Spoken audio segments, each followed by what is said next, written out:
Hello les amis, j'espère que vous allez bien. Alors aujourd'hui, je vais vous parler de la stratégie. Donc, quand je parle de stratégie, c'est la stratégie au niveau de votre projet de création d'entreprise ou d'association, ou en tout cas, toute création d'un projet, quel qu'il soit. Cette stratégie est en lien avec la pyramide 2000. Donc la pyramide 2000, qu'est-ce que c'est? C'est un modèle d'accompagnement que j'ai créé en début d'année, que je suis en train de lancer, et l'offre commerciale sera disponible septembre, voire début octobre. Et là, la stratégie, comme je vous l'ai dit, c'est le 5e palier de cette fameuse pyramide 2000 qui, elle-même, compte 7 paliers. Alors aujourd'hui, quand je vous parle de stratégie, il y a une phrase que j'aime bien pour imager cette notion de stratégie, justement. Il n'y a pas de vent favorable pour celui qui ne sait pas où il va. Donc, ce qu'il faut comprendre déjà de base, c'est que quand on veut lancer quelque chose, il est important de prendre son temps et de se poser pour évaluer sa situation initiale, le contexte dans lequel on est au moment présent. Et dans cette situation initiale, on va évaluer différents points. Le premier point que l'on va évaluer, déjà, ça va être sur notre propre idée, notre propre structure et notre propre entreprise, si je puis dire ça comme ça. Il y a un outil qui est génial, qui s'appelle le SWOT. C'est une méthode d'analyse, le SWOT, qui vous permet de faire un point sur les forces et les faiblesses de votre structure en interne et de faire aussi un point sur les forces et les faiblesses de votre structure sur le marché environnant, donc sur l'extérieur. Et cette méthode vous permet de mieux vous positionner, d'essayer de comprendre quelles sont vos différences par rapport à vos différents concurrents, et cela vous permettra aussi de mieux construire votre offre commerciale. Et justement, quand je parle d'offre commerciale, cela va vous permettre aussi d'analyser comment vous allez toucher vos futurs clients, donc ce qu'on appelle les prospects. Parce qu'il y a différents moyens de les toucher, c'est ce qu'on appelle les canaux de prospection. Soit vous pouvez les toucher par le téléphone, par le mail, par le contact direct.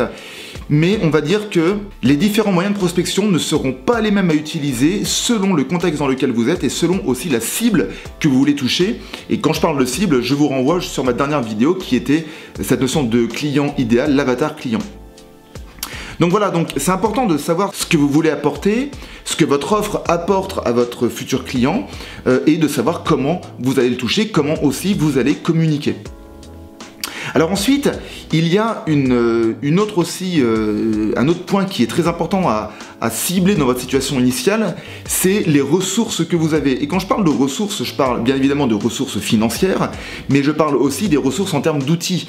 Parce qu'il faut bien comprendre que selon ce que vous lancez comme activité, vous n'aurez pas les mêmes besoins.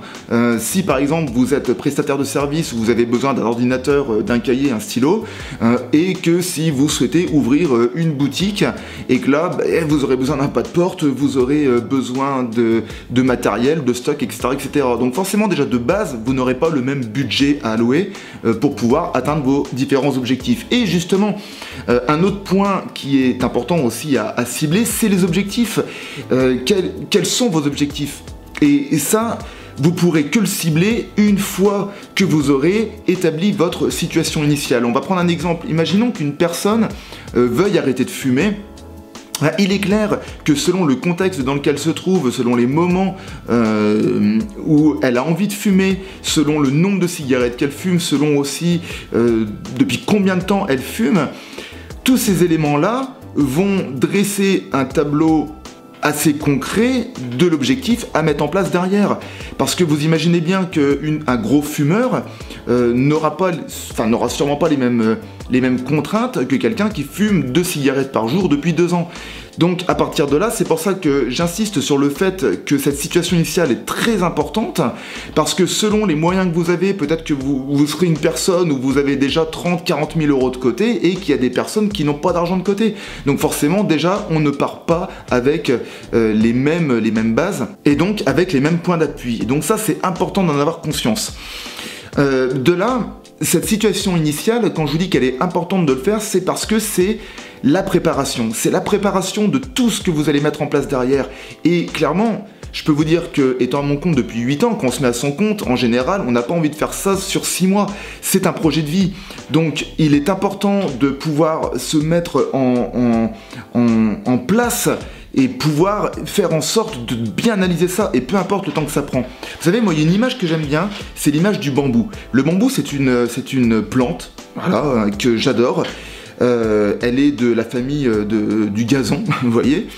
Et pourquoi j'aime cette plante? Tout simplement parce que le bambou, quand vous le plantez, en général, au début, sur les 2-3 premières années, vous ne voyez rien du tout. Et pourquoi vous ne voyez rien?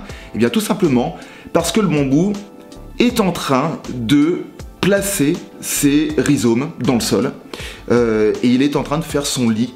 Voilà, si je puis dire ça comme ça. Il met ses fondations.